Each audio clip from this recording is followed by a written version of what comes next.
ओम शांति।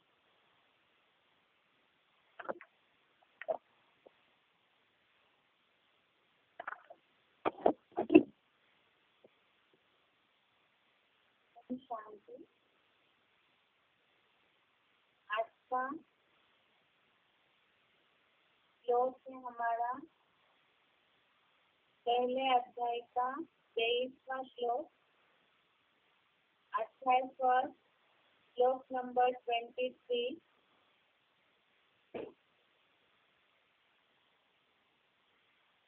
योच्यमानान् वेक्षेऽहम् ये एतत् समागतः भारतराष्ट्रस्य दुर्बुद्धे युद्धे प्रियचिकीर्षव। दोबारा श्लोक पढ़ रहे हैं। योच्यमानान् वेक्षेऽहम् ये एतत् समागतः भारतराष्ट्रस्य दुर्बुद्धे युद्धे प्रियचिकीर्षव। एक बार इसका संधि विच्छेद देखते हैं।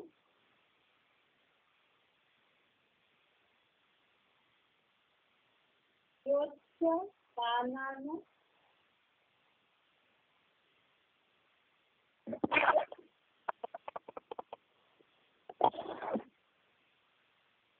एक बार श्लोक दोबारा पढ़ रहे हैं।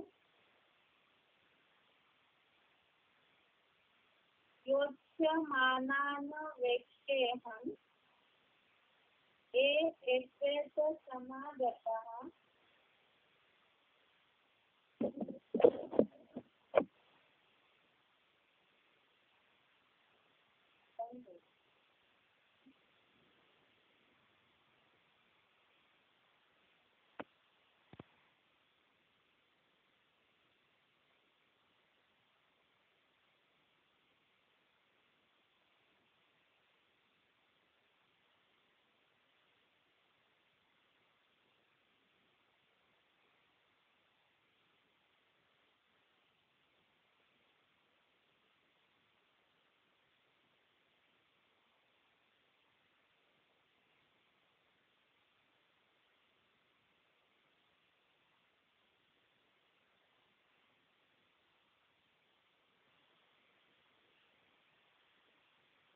ओम शांति।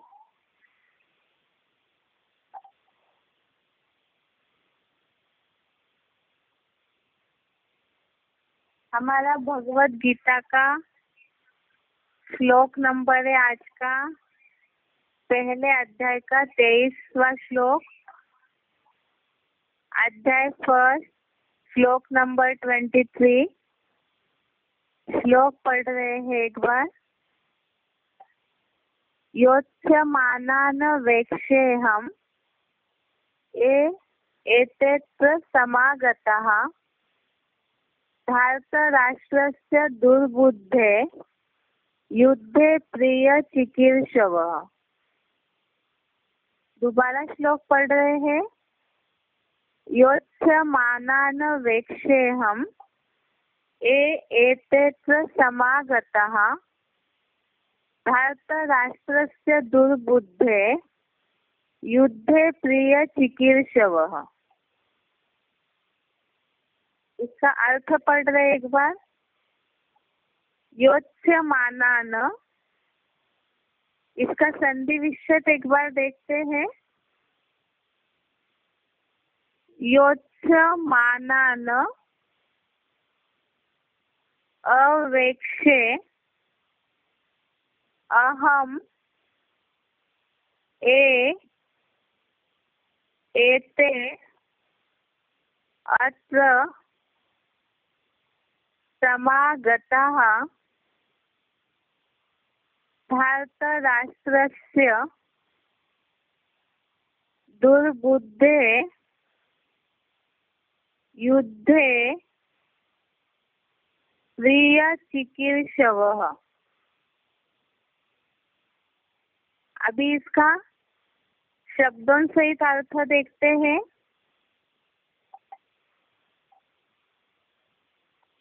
अभी तक हम नए किताब में जो संधि विच्छेद वाले शब्द है वो वाक्यों के हिसाब से देख रहे थे, लेकिन अभी से हम पहले जो संस्कृत शब्द है और उसके लिए जो अर्थ वाला शब्द है वो देखेंगे, उसके बाद वाक्य देखेंगे, उसके बाद फिर जो क्लैरिफिकेशन सहित लिखा हुआ अर्थ है उसे समझेंगे। तो यहाँ पहला शब्द है एते, उसका अर्थ है ए जो। अगला शब्द है अत्र,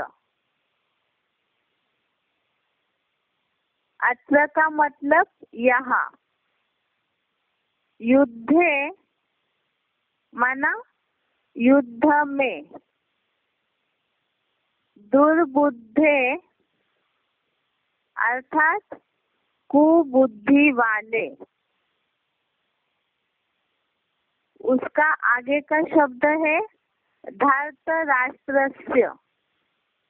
वास्तव में धृतराष्ट्र जो है वो राजा है, जैसे कि ब्रह्मा के बच्चे के नाम के आगे एक मात्रा बढ़ जाती है, इस हिसाब से यहाँ धृतराष्ट्रस्य अर्थात दुर्योधन का।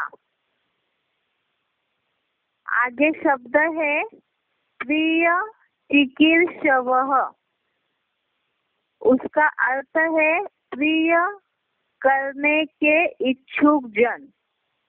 प्रिय चिकीर्षव अर्थात प्रिय, चिकीर्षव अर्थात करने के इच्छुक जन। आगे का शब्द है समागतः, उसका अर्थ है एकत्रित हुए हैं। आगे का शब्द है योत्स्यमानान, योद्धाओं को। अहम, अहम मना मैं। अवेक्षे अर्थात देखूं तो। एक बार दोबारा पढ़ते हैं इससे शब्द सहित। एते, ए जो। अत्र माना यहाँ। युद्धे माना युद्ध में। दुर्बुद्धे अर्थात कुबुद्धि वाले। धृतराष्ट्रस्य अर्थात धृतराष्ट्र के बेटे के हिसाब से बोला है। धृतराष्ट्रस्य माना दुर्योधन का। प्रिय, उसका अर्थ है प्रिय।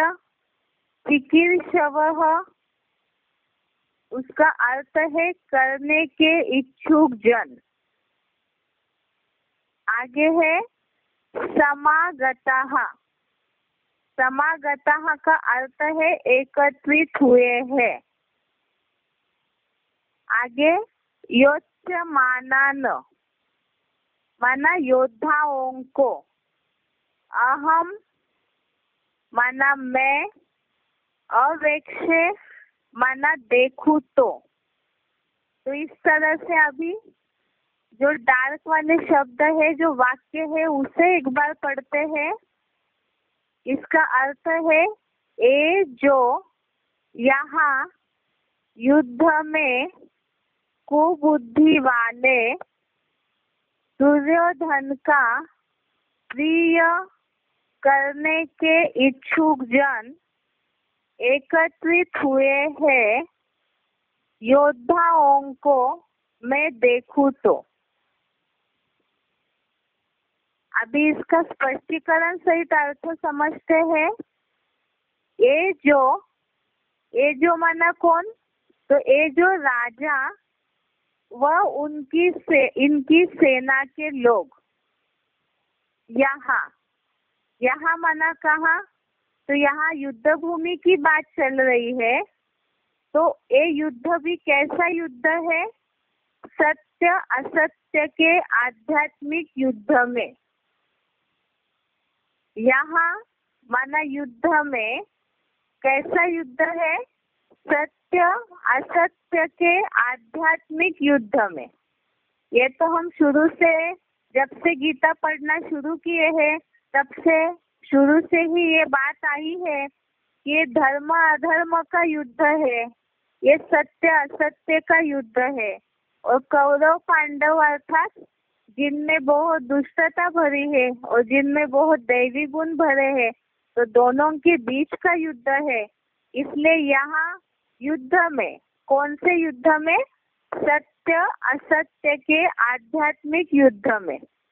कुबुद्धि वाले, कुबुद्धि अर्थात जो यहाँ शब्द आया है दुर्बुद्धे है।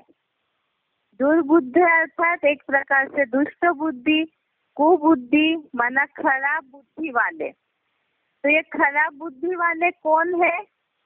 आगे लिखा हुआ है दुष्ट योद्धा। दुष्ट योद्धा अर्थात दुष्टता पूर्वक, छल कपट पूर्वक जो युद्ध करता है, तो वो दुर्योधन के लिए बोला है दुष्ट योद्धा दुर्योधन का प्रिय कर्तव्य करने के इच्छुक जन। अर्थात दुर्योधन का प्रिय कर्तव्य करने के इच्छुक जन, दुर्योधन का प्रिय करने के लिए जो इच्छुक है, ऐसे लोग, ऐसे लोग जो है, शुरू का वाक्य हमने पढ़ा कि युद्ध भूमि में ऐसे लोग इकट्ठा हुए हैं। आगे है इस कलयुग के अंतकर्ता कर्म क्षेत्र में मरने के लिए एकत्रित हुए हैं। ये जो शब्द है कि ऐसे जो युद्ध भूमि में लोग इकट्ठे हुए हैं, तो ये एकत्रित किसके लिए हुए हैं? तो उसका अर्थ बताया है इस कलयुग के अंतकर्ता कर्म क्षेत्र में मरने लिए एकत्रित हुए हैं। इस कलयुग के अंतिम समय में कर्म क्षेत्र में, अंतकर्ता अर्थात जहाँ अंत होने वाला है, ऐसा अंत करने वाले।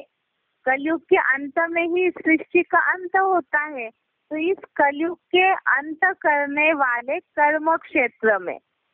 तो ये तो कर्म क्षेत्र का अर्थ हमने ऊपर भी समझा है कि जो अलग अलग धर्म है, उन धर्मों की जो धारणाएं है और उनके आधार पर जो अलग अलग कर्म कांडों की कर्म भूमि है, तो वो कर्म भूमि ही कर्म क्षेत्र है। इस कलयुग के अंतकर्ता कर्म क्षेत्र में मरने लिए एकत्रित हुए हैं। अर्थात ये जो लोग हैं, ये राजा व इनकी सेना के लोग यहाँ माना सत्य असत्य के आध्यात्मिक युद्ध में ऐसे कुबुद्धि वाले दुर्योधन का प्रिय करने के इच्छुक जन, इस कलयुग के अंतकर्ता अंत करने वाले कर्म क्षेत्र में, कर्म भूमि में, अर्थात ये भी एक प्रकार की युद्ध भूमि हो गई। तो ये कर्म के क्षेत्र में, ऐसे कर्मों की युद्ध भूमि में मरने के लिए एकत्रित हुए हैं। ऐसे तो किसको देखना है? ये बात तो अर्जुन बोल रहा है। तो अर्जुन के लिए बात आई कि अर्जुन ऐसे योद्धाओं को देख रहा है। कैसे योद्धाओं को? तो उसका अर्थ बताया, सभी विधर्मों के इन योद्धाओं को मैं देखूं। आगे इसके लिखा हुआ है गीता का 18वें अध्याय का 66वां श्लोक। गीता का अध्याय 18 66वां श्लोक। तो ये जो श्लोक नंबर है गीता के 18वें अध्याय का 66वां श्लोक, ये भूमिका में भी आया है, उसके बाद पहले श्लोक में भी आया है। तो इस श्लोक का एक ही शब्द याद रखना है, आगे भी ये बार बार रेफरेंस आएगा इस श्लोक नंबर का। गीता का 18वें अध्याय का 66वें श्लोक में, 66वें श्लोक में एक शब्द आया है सर्वधर्मान परित्यज्य। अर्थात वो शब्द इस हिसाब से आया है, जहाँ जहाँ भी सारे धर्म एकत्रित होने की बात आती है, तो सारे धर्मों को छोड़ना है, सर्व धर्मान परित्यज्य, अर्थात उनका परित्याग करना है। तो यहाँ उस रेफरेंस से ये बात आई है कि ऐसे जहाँ सारे धर्म एकत्रित हुए हैं, सभी विधर्मों के इन योद्धाओं को मैं देखूं तो। अभी इसको फिर से दोबारा पढ़ते हैं पूरा अर्थ को। ये जो राजा वह इनकी सेना के लोग यहाँ सत्य असत्य के आध्यात्मिक युद्ध में कुबुद्धि वाले दुष्ट योद्धा दुर्योधन का प्रिय कर्तव्य करने के इच्छुक जन इस कलयुग के अंतकर्ता कर्म क्षेत्र में मरने लिए एकत्रित हुए हैं। सभी विधर्मों के इन योद्धाओं को मैं देखूं। ऊपर का श्लोक हमने जो पढ़ा था 22 नंबर का, उसके अलावा 21 नंबर का, तो 21वें श्लोक में अर्जुन ने भगवान से ये बात बोली है, शिव बाबा से ये बात बोली है कि मेरे शरीर रूपी रथ को कौरव पांडव दोनों सेनाओं के मध्य में गुप्त रूप से सुरक्षा पूर्वक खड़ा करिए। अर्थात उनको, अर्जुन को ये मुकर्रर शरीर, ये जो रथ है, इस शरीर रूपी रथ को दोनों सेनाओं के बीच में खड़ा करने के लिए बोला। क्यों खड़ा करने के लिए बोला? तो 22वें श्लोक में उसके लिए बताया कि मैं अपने सहयोगियों सहित इन कौरवों का निरीक्षण कर सकूं, जो युद्ध के लिए बहुत उत्सुकता से, क्यूरियोसिटी से एक्टिव होकर के सक्रिय जो हुए हैं, ऐसे सारे योद्धाओं को अर्जुन को देखना है। इसके साथ साथ ही ये बात बताई है 23वें श्लोक में, ये जो राजा वह इनकी सेना के लोग, अर्थात कौरव सेना के जो लोग हैं, और दुर्योधन को ही, यहाँ दुर्योधन ही तो सारी सेना को इकट्ठा किया है। ये राजा व इनकी सेना के लोग यहाँ युद्ध भूमि में, सत्य असत्य के इस आध्यात्मिक युद्ध भूमि में कुबुद्धि वाले, अर्थात खराब बुद्धि वाले, दुष्ट बुद्धि वाले, और साथ में ही क्या, दुष्ट योद्धा दुर्योधन का, अर्थात ये जो सेना के लोग हैं, एक तो सत्य असत्य के आध्यात्मिक युद्ध में कुबुद्धि वाले हैं, दुष्ट या खराब बुद्धि वाले हैं, और ऐसे ही साथ साथ दुर्योधन का प्रिय करने के इच्छुक भी है। जो दुष्ट योद्धा करने वाला दुर्योधन है, उसका ही शुभ करने के इच्छुक है। तो ऐसे जो कौरव सेना की सेना वाले हैं, जो इस कलयुग के अंत में, अंत करने के कर्म क्षेत्र में मरने के लिए एकत्रित हुए हैं। अर्थात उनको ये परवाह नहीं है कि हम जिएंगे या क्या होगा, तो खास मरने के उद्देश्य से ही जो इस युद्ध भूमि में एकत्रित हुए हैं, ऐसे सभी विधर्मों के इन योद्धाओं को मैं देखूं। ऐसा तो अपने सहयोगियों के साथ ये सारे जो भी विधर्मी है, जो लेफ्टिस्ट राइटिस्ट जितने भी 10 धर्म बताए, उसमें सूर्यवंश और चंद्रवंशियों को छोड़ के सबको ही विधर्मी बताया जाता है। तो ऐसे जो भी विधर्मी है, ऐसे योद्धाओं को मैं देखूं। इस तरह से ये फर्स्ट अध्याय का 23वां श्लोक हो गया। अभी एक बार इसका उच्चारण और इसका अर्थ सुनते हैं। योज्यमानान् वीक्षेऽहं य एते समागताः धार्तराष्ट्रस्य दुर्बुद्धे युद्धे प्रियचिकीर्षवः। जो ये राजा व इनकी सेना के लोग यहाँ सत्य असत्य के आध्यात्मिक युग में दुष्ट बुद्धि वाले दुष्ट योद्धा दुर्योधन का प्रिय कर्तव्य करने की इच्छा वाले अब कलियुग के अंतकर्ता कर्म क्षेत्र में मरने लिए एकत्रित हुए हैं। उन सभी धर्मों के इन योद्धाओं को मैं देखूं तो देखिए गीता के 18वें अध्याय का 66वां श्लोक।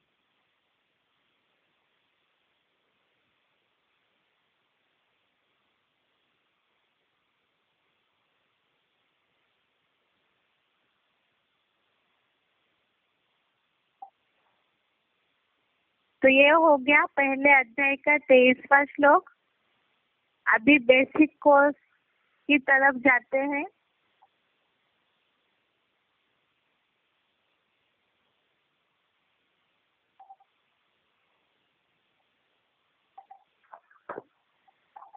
कल हमने बेसिक कोर्स में बुद्धि का टॉपिक शुरू किया है।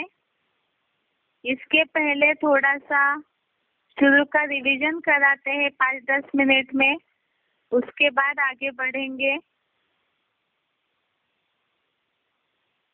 बुद्धि का टॉपिक हमारा शुरू हुआ है इस बात को समझाने के लिए बेसिक कोर्स के कि शरीर अलग है और आत्मा अलग है। अर्थात बेसिक कोर्स का पहला टॉपिक ही है हु एम आई, माना मैं कौन हूँ। तो ये तो हमने समझाया कि मैं आत्मा हूँ और आत्मा बोलती है कि ये मेरा शरीर है, मेरा हाथ है, अर्थात जो भी कर्मेंद्रियों का नाम ले। इसीलिए आत्मा अलग है और आत्मा इस शरीर के द्वारा मेरा कहती है। ये शरीर 5 तत्वों का पुतला है जिसके लिए साइंस वाले भी शरीर का विश्लेषण करते हैं। तो कर्मेंद्रियों का, ज्ञानेंद्रियों के बारे में बताते हैं, हाथ पाँव नाक कान आदि। अंदर की जो भी इंटरनल ऑर्गन्स है, अंदर की जो भी इंद्रिया है जिससे शरीर का सिस्टम चलता है, उसके बारे में बताते हैं। लेकिन वैज्ञानिक इस शरीर को चलाने वाली शक्ति आत्मा के बारे में नहीं बता पाए हैं, सिर्फ शरीर का ही विश्लेषण कर पाए हैं। और जो वैज्ञानिकों का वैज्ञानिक है शिव बाबा, वो इस शरीर को चलाने वाली जो सूक्ष्म शक्ति है आत्मा, उसका विश्लेषण करके बताते हैं कि आत्मा मन, बुद्धि और संस्कार इन 3 चीजों से बनी है और इन 3 चीजों के द्वारा ही आत्मा पूरा कार्य करती है। अब इसमें है कि मन, बुद्धि और संस्कार क्या है, इसको हमें सूक्ष्मता से जानना है। क्योंकि आज की दुनिया में सबसे ज्यादा बीमारियां, दुख, परेशानियों का कारण क्या है? तो ये जो आत्मा की सूक्ष्म इंद्रिया है, ये बीमार है, इनका सिस्टम सही नहीं चल रहा है।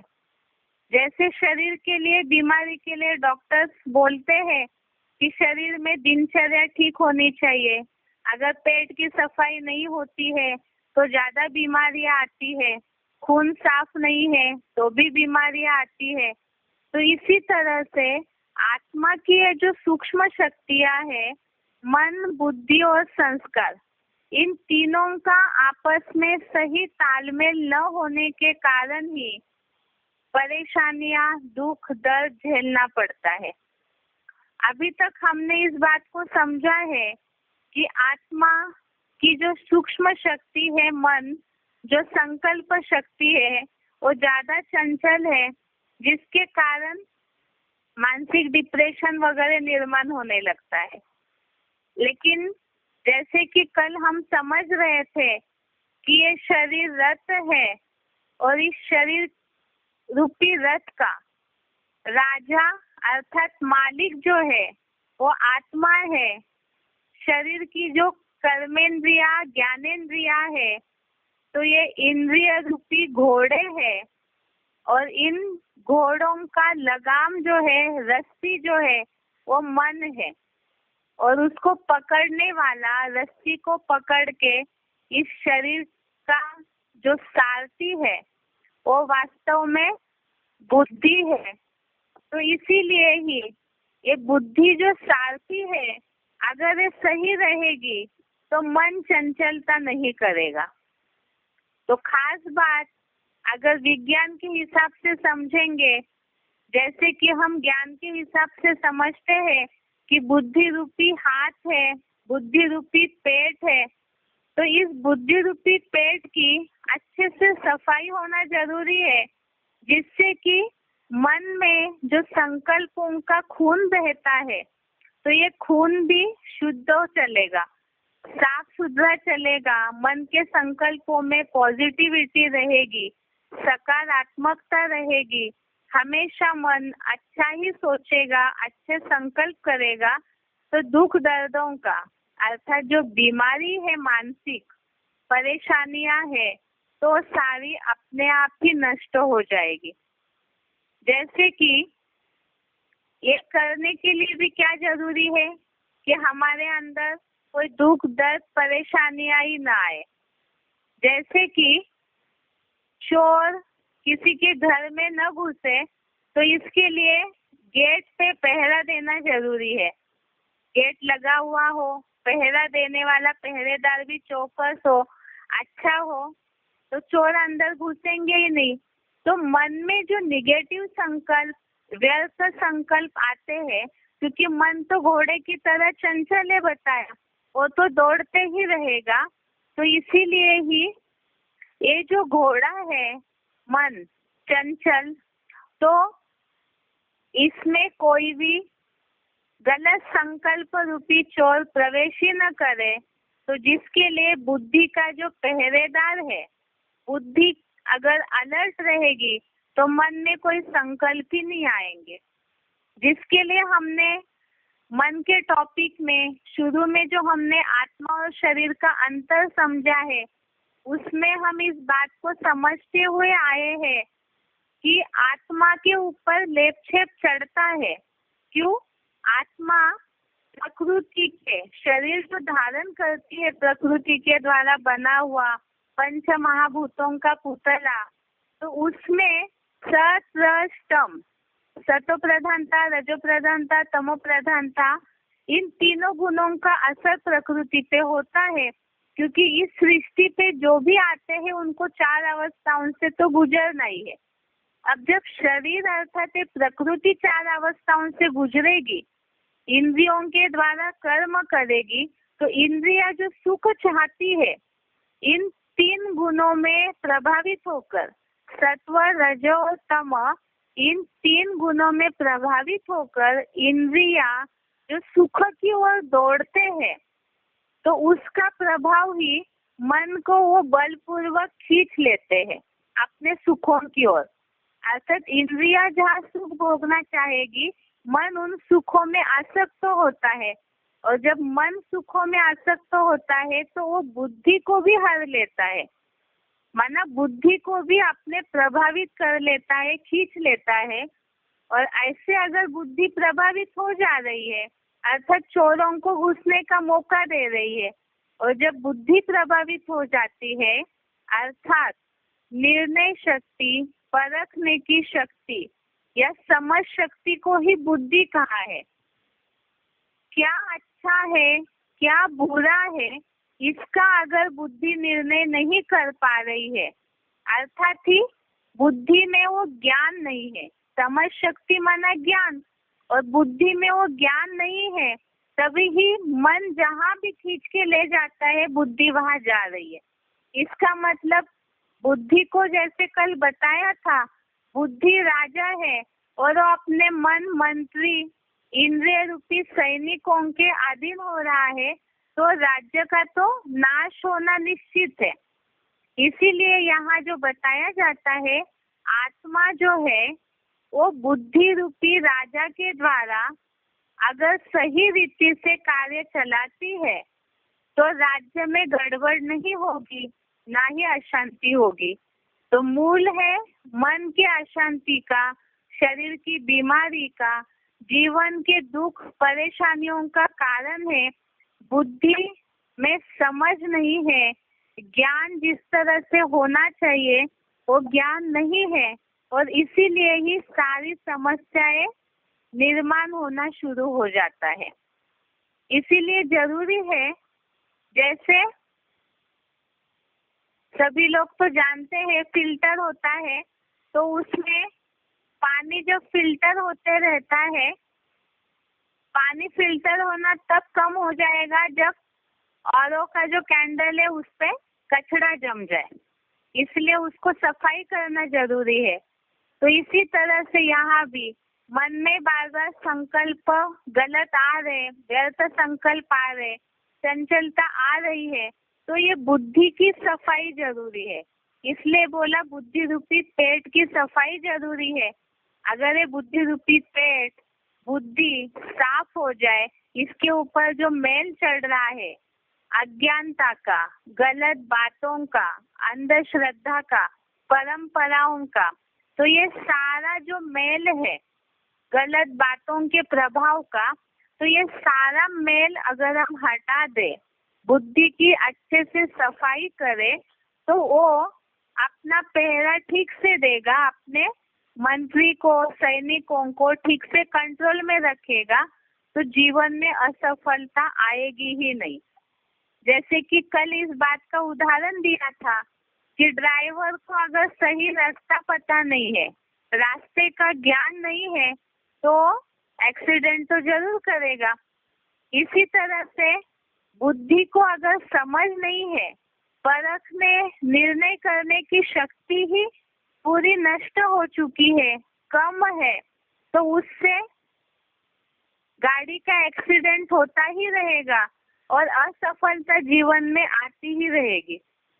अब इसमें अगर हम बड़े रूप से इस बात को समझे, रास्ते से जो गाड़ियां जाती है, तो गाड़ियों में एक कार का एक्सीडेंट हो जाए तो सिर्फ उसी कार को नुकसान नहीं होगा, बाकी पूरा जो भी गाड़ियां जा रहे रास्ते से उन सब का ट्रैफिक जाम होगा, हो सकता है जिन गाड़ियों को टकराएगा उनका भी नुकसान होगा। तो इसी तरह से हम जिस समाज से जुड़े हुए हैं, हम जिनसे भी साथ जुड़े हुए हैं, तो सभी का ही हमारे निर्णय शक्ति के कारण, बुद्धि की गंदगी के कारण नुकसान हो जाता है, क्योंकि मनुष्य समाजशील प्राणी है।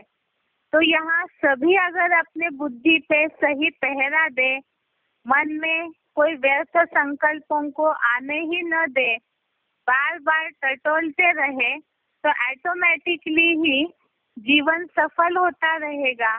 और जो खास बताया है कि इंद्रिय सुखों की ओर जो दौड़ रहा है मन बार बार, तो ये बात बुद्धि में बैठ जाए, बुद्धि की एकाग्रता से, बुद्धि की सफाई से, कि बुद्धि से ग्रहण करने वाला जो सुख है, वाइब्रेशन का सुख, जो बुद्धि की स्थिरता और एकाग्रता से आएगा, तो वही एक अंतिम परम लक्ष्य है। तो उससे फिर ऑटोमेटिकली ही मनुष्य जीवन स्थिर हो सकता है।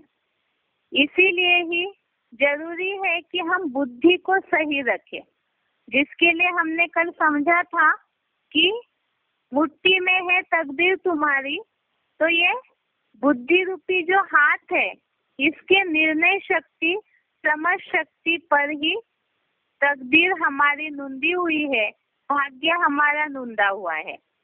लेकिन होता क्या है, मनुष्य जीवन में मनुष्य इस तरह से हो गया है कि वो जीवन में कई बार न समझ होने के कारण या अज्ञानता होने के कारण औरों को दोष देते रहता है। लेकिन वास्तव में हम जो अपने गलत या सही निर्णय जैसे भी लेंगे बुद्धि की सफाई के आधार से, तो उसी आधार से हम अपना भाग्य बनाते भी है और बिगाड़ते भी है। जिसके लिए हमने कल समझा है कि आत्मा अपना मित्र खुद है और आत्मा अपना शत्रु भी खुद ही है।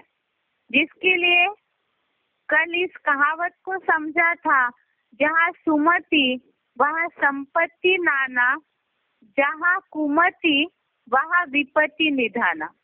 अगर अच्छी बुद्धि, सुमति मना, मति मना बुद्धि, अच्छी बुद्धि है तो वहाँ सब कुछ भरपूर रहेगा, और कुबुद्धि है तो सब कुछ होते हुए भी उसका उपयोग करना नहीं आएगा तो सब नष्ट हो जाएगा। और कुबुद्धि है, खराब बुद्धि है तो भरपूरता कभी भी नहीं आएगी, क्योंकि कमाने की समझ ही नहीं है तो कमाई कैसे करेंगे। इसीलिए ही जहाँ सुमति वहाँ संपत्ति नाना, जहाँ कुमति वहाँ विपत्ति निधाना। तो जो है उसे टिका कर रखने के लिए भी हमारे पास अच्छी बुद्धि चाहिए। इसीलिए ही आत्मा अपना शत्रु भी खुद ही है और आत्मा अपना मित्र भी खुद ही है, जिसके लिए हमने कल गीता का एक श्लोक समझा था। श्लोक आपको याद होगा, गीता का 6वें अध्याय का 5वां श्लोक है, अध्याय 6 श्लोक नंबर 5। आप अपना एक बार किताब खोल करके उस श्लोक को एक बार देखिए।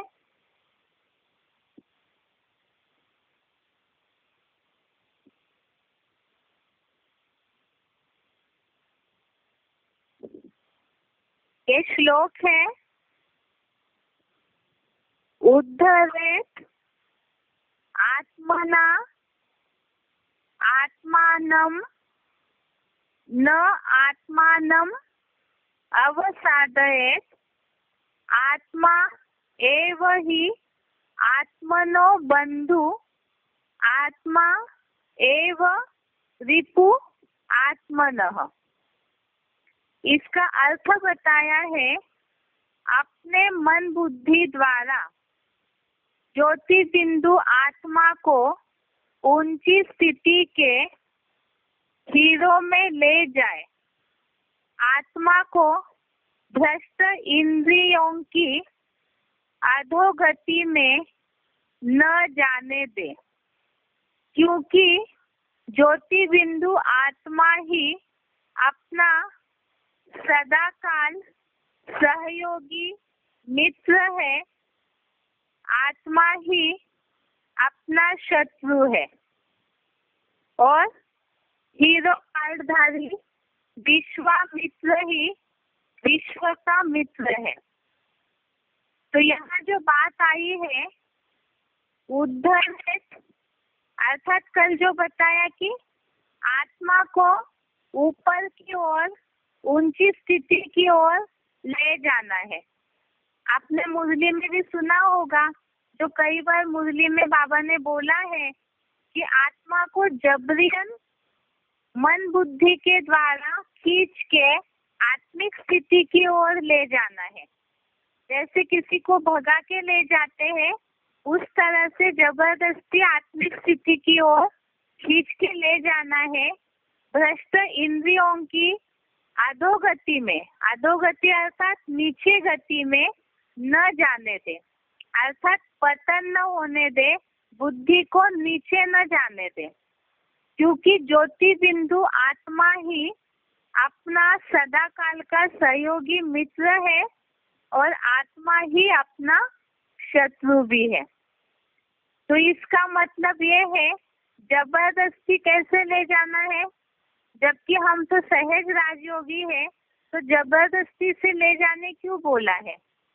वो इसलिए, जैसे कि कोई बच्चे हैं बहुत चंचलता करते हैं, तो उनको कई बार थोड़ा सा तो दिखावट के लिए ही सजा देनी पड़ती है। यहाँ भी इस तरह से अगर हम मन को जो चंचलता कर रहा है उसको बुद्धि रूपी पहरे के द्वारा बार बार न खींचेंगे तो चंचलता कम नहीं होगी। इसीलिए हमने मन के टॉपिक में भी इस बात को समझा है कि क्षणे क्षणे अर्थात बार बार क्षण क्षण में इस मन के ऊपर बार बार टटोलना है, बार बार अभ्यास करना है।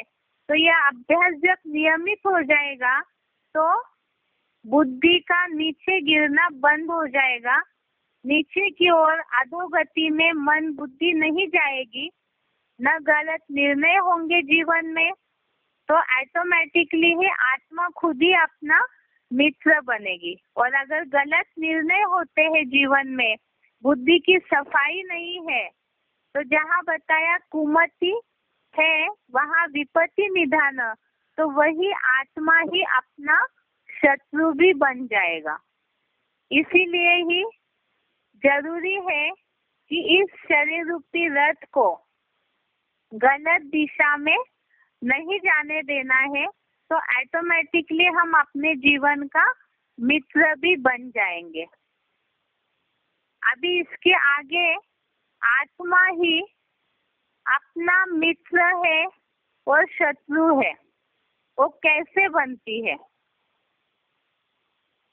इसे हमें समझना है। अभी तक हमने इस बात को समझा कि किस तरह से आत्मा इस शरीर का मालिक है, बुद्धि सारथी है, मन लगाम है और इंद्रिया उसके घोड़े है। बुद्धि राजा है, मन मंत्री है और इंद्रिया सैनिक है। तो इसीलिए मन को भी कंट्रोल में रखना है, तो सैनिक भी अपने आप ही कंट्रोल में आ जाएंगे। अब हमें समझना है इस बात को कि आत्मा मित्र और शत्रु किस कारण से बनती है। ये तो समझा हमने कि आत्मा अपना मित्र और शत्रु भी है, जो अभी अभी श्लोक समझा, 6वें अध्याय का 5वां श्लोक, 6 अध्याय का 5वां श्लोक, इसमें बताया है जीवात्मा अपना मित्र और शत्रु है। अब वो कब और कैसे बनती है, इसके लिए हमें आगे समझना है।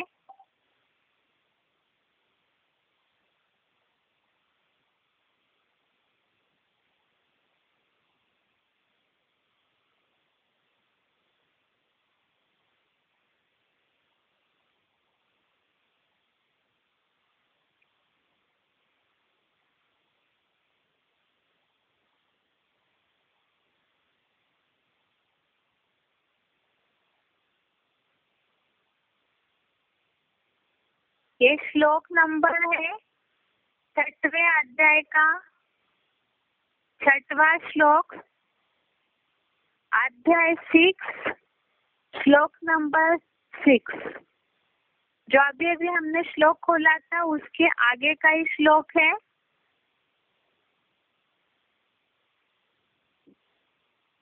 आप एक बार अपने किताब में देखिए।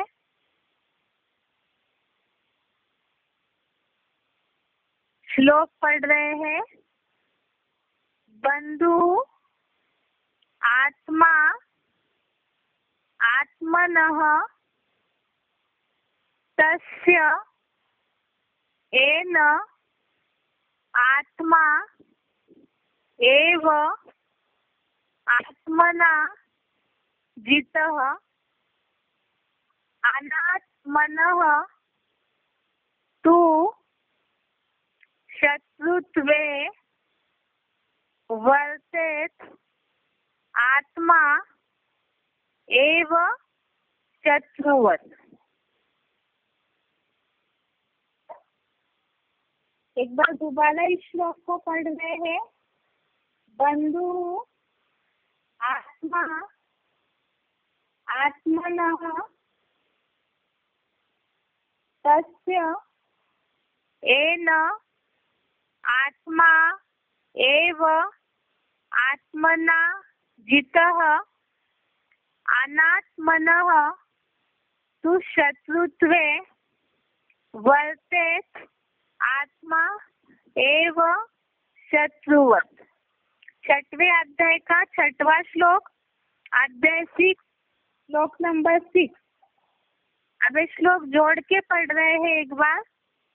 बंधुरात्मा आत्मन तस्य येन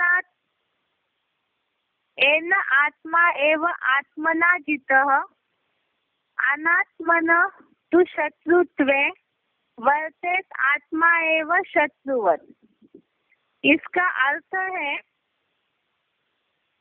जिसने अपनी चेतन बनी मन बुद्धि द्वारा ज्योति बिंदु आत्मा को जीता है,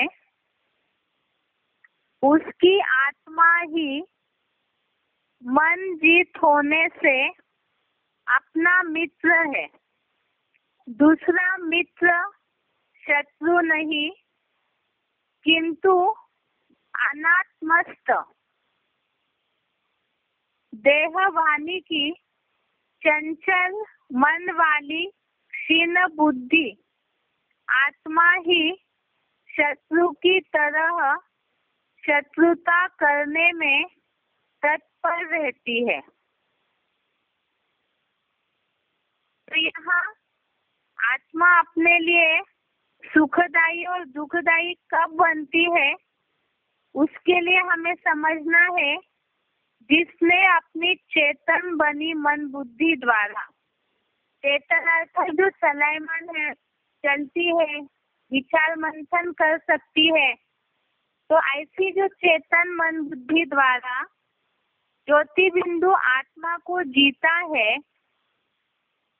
उसकी आत्मा ही मनजित होने से अपना मित्र है। तो यहाँ बुद्धि द्वारा मन को जिन्होंने जीता है, ये हमने मन के टॉपिक में भी समझा है कि मन के ऊपर अगर हम सही रीति से बुद्धि द्वारा पहरा देंगे, अर्थात ही मन को चंचल न होने दें, अभ्यास से उसको वशीभूत करें, तो बुद्धि द्वारा ज्योति बिंदु आत्मा को जीता है, अर्थात ही आत्मा के ज्योति बिंदु अवस्था में जहाँ मन बुद्धि स्थिर हुई है, एकाग्र हुई है, उसकी आत्मा ही मन जीत होने से अपना मित्र है। अर्थात मन में जो बार बार संकल्प आते हैं, दौड़ते रहते हैं, तो उससे अगर नियंत्रण आ जाए, बुद्धि का लगाम, बुद्धि उस मन के लगाम को सही रीति से पकड़ के रखे, तो आत्मा अपना मित्र है, दूसरा मित्र शत्रु नहीं किंतु अनात्मस्थ देह भानी की, अर्थात जिन्होंने अपनी आत्मिक स्थिति में स्थिर नहीं हुए हैं, देह भान में है। देह भान अर्थात इंद्रियों के सुखों में बार बार मन दौड़ता है, उसका अर्थ लिखा है ब्रैकेट में, चंचल मन वाली क्षीण बुद्धि, अर्थात इंद्रियों के सुखों में बार बार जा रहे, देह भान में बार बार जा रहे हैं, तो ऐसी जो आत्मिक स्थिति में स्थिर नहीं है बुद्धि, ऐसी चंचल मन वाली जो क्षीण बुद्धि है, कमजोर है, अर्थात जो राजा मन मंत्री के कंट्रोल में है, तो वो आत्मा ही शत्रु की तरह शत्रुता करने में तत्पर रहती है। तत्पर अर्थात रेडी रहती है। तो किस कारण से? क्योंकि मन चंचल है, वो कहीं भी दौड़ रहा है, और बुद्धि क्षीण है, माना कमजोर है, बुद्धि बराबर तुरंत निर्णय नहीं ले पाती है, एकाग्रता नहीं है, तो गलत निर्णय लेने के कारण, सही समय पे मन को बार बार लगाम न खींचने के कारण आत्मा ही शत्रु की तरह शत्रुता करने में तत्पर रहती है। इसीलिए ये इस बात का जवाब है कि आत्मा अपने लिए सुखदायी और दुखदायी कब बनती है, तो उसका जवाब है जब इस चेतन मन बुद्धि को, जो बुद्धि द्वारा मन को जीता है, अर्थात ज्योति बिंदु आत्मा में मन बुद्धि एकाग्र है, तो वो मन जीत आत्मा ही अपना मित्र है। और अनात्मस्थ अर्थात जो आत्मिक स्थिति में नहीं है, देहभान में है, जिनकी बुद्धि क्षीण कमजोर हुई है, तो वो मन के प्रभावित होने के कारण अपना शत्रु बनते हैं। अब इसीलिए ही इसके परिणाम क्या होते हैं? जब क्षीण हो गई है बुद्धि, बुद्धि पे बहुत कचरा जमा हुआ है, तो कमजोर हो जाएगी। जैसे कि ऐसी जब बुद्धि कमजोर हो जाती है, तो उससे परिणाम जो है, जो भी हम कार्य करते हैं, उसके हर परिणाम रिजल्ट जो है वो गलत ही होता रहेगा, क्योंकि मन के वशीभूत जब जब बुद्धि हो जाती है, होना ये चाहिए मन में संकल्प आया तो बुद्धि में इतनी एक्टिवपना हो, तीव्रता हो कि तुरंत उस संकल्प को रोक सके। लेकिन ऐसे नहीं होता है, इसीलिए जीवन में बहुत सारे गलत निर्णय लेने के कारण उसका रिजल्ट भी गलत निकलता है।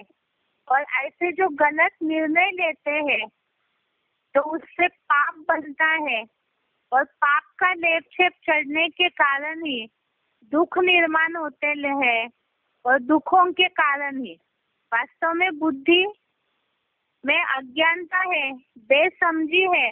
तो इस अज्ञानता के कारण ही आज मनुष्य ज्यादा दुखी है। क्यों? क्योंकि हम ढेर सारी बातों की जो बताया है कि जब तुम्हारी बुद्धि इस सुनी सुनाई बातों के मोह रूपी कीचड़ से पार हो जाएगी, तब ही तू परम वैराग्य को पाएगा। ये जो हमने मन के टॉपिक में समझा है, तो यहाँ हो क्या रहा है, जन्म जन्मांतर से हम ढेरों की बातें सुनते आए, मन में उनके बारे में संकल्प चलाते आए, और बुद्धि ने वो सारे कचड़े को फिल्टर किया ही नहीं। बार बार बुद्धि को मन के संकल्पों को सफाई करना था, लेकिन निर्णय शक्ति या परख शक्ति, समझ शक्ति न होने के कारण, बार बार अज्ञानता आने के कारण बुद्धि इतनी ज्यादा प्रभावित हो गई कि वो उसी आधार से चलते रही।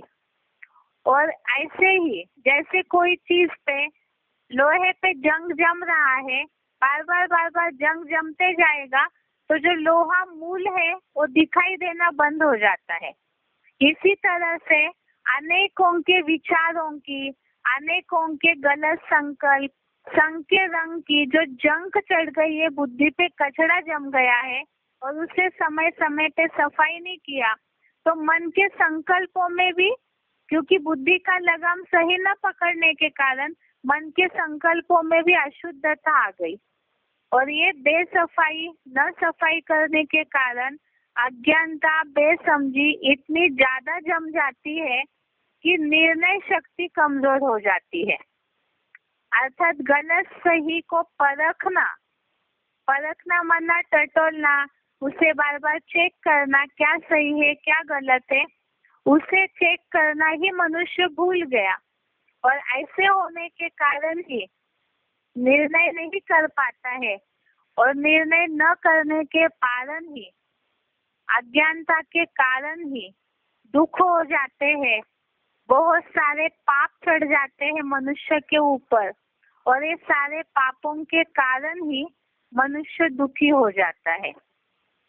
अब इसके लिए हमें कल इस टॉपिक को समझना है कि अर्जुन ने भी गीता में पूछा है कि ये मन जो है, मनुष्य जो है, वो किसकी प्रेरणा से पाप करता है, मनुष्य से बलपूर्वक पाप कौन करवाता है, जिसके लिए तीसरे अध्याय में श्लोक बताया हुआ है।